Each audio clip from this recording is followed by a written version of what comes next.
Xüsusilə də aprel ayının 12-sindən 13-nə keçən gecə və aprel ayının 13-ü və 14-ü ərzində Qafqazın Cənubi Azərbaycan ərazisində havada buludluluğun daha da artması, yağıntıların isə arabir lokal xarakterli, leysan xarakterli, intensiv olması, dağlıq ərazilərdə isə yağışın sulu Qarabağa keçməsi ehtimalı var. Bu prosesə daha da geniş olaraq nəzər salsaq biz ona görə ki, xüsusilə aprel ayının 12-ci günün ikinci yarısından başlayaraq Qafqaz regionunda orta troposferdə, atmosfer təzyiqində bir qədər də azalma gözlənilir. Bu da o deməkdir ki, artıq ekstratropik tipli siklon sisteminin aktiv inkişafı üçün münbit sinoptik şəraitin yaranması gözlənir. Daha doğrusu iki ədəd bir ayrı, yəni bir-birindən ayrı olan iki ədəd bir ekstratropik siklon sisteminin aktiv inkişafı gözlənir. Birinci siklon Şimali Qafqazdan keçərək Rusiyanın qərb rayonlarına doğru yaxınlaşacaq. İkinci siklon isə Qazaxıstan arasında aktiv olacaq. Azərbaycan ərazisi isə bu iki siklonun yaxınlığında yerləşdiyi üçün bu hər iki siklonun gətirdiyi hava şüalərinin təsiri altında olacaq.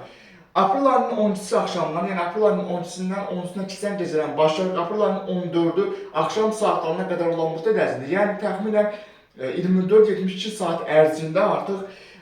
Qafqazın Cənubi Azərbaycan ərazisində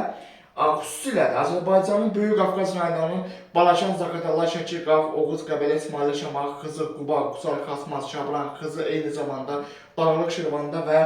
Qazax, Ağstafa, Tovuz, Şəmşir, Gəncə, Mingəçevir, Gölgöl, Corabı, eyni zamanda Kiçik Qafqazın Daşkəsən, Gərəbə, Kəlbəcər, Şükür, Laçın, Xankəndi, Zəngəzur, Zəngəzur və Naxçıvanın Sədərək, Ordubad, Şahbaz ərazilərində eyni zamanda Cəllabad, Masallı, Lənkəran, Asarı, Yarımlı və Lerişdə və mərkəzi Aranın Yevlax, Kürdəmir, Ağzəbədi, Bərdə, Beyləqan, Sabirabad, Saatı, Salyan, Neftçala, Biləsuvar rayonlarında artıq aprel ayının 12-si axşama doğru, aprelin 12-sindən 13-nə keçən gecədən başlayaraq 14 aprel axşam saatlarına qədər olan müddət ərzində prosesin ikinci mərhələsi artıq başlayacaq və nəticədə havada buludluğun bir xeyli artması, arabir yağıntıların lokal xarakterli intensiv olması gözlənir. Lokal xarakterli o deməkdir ki,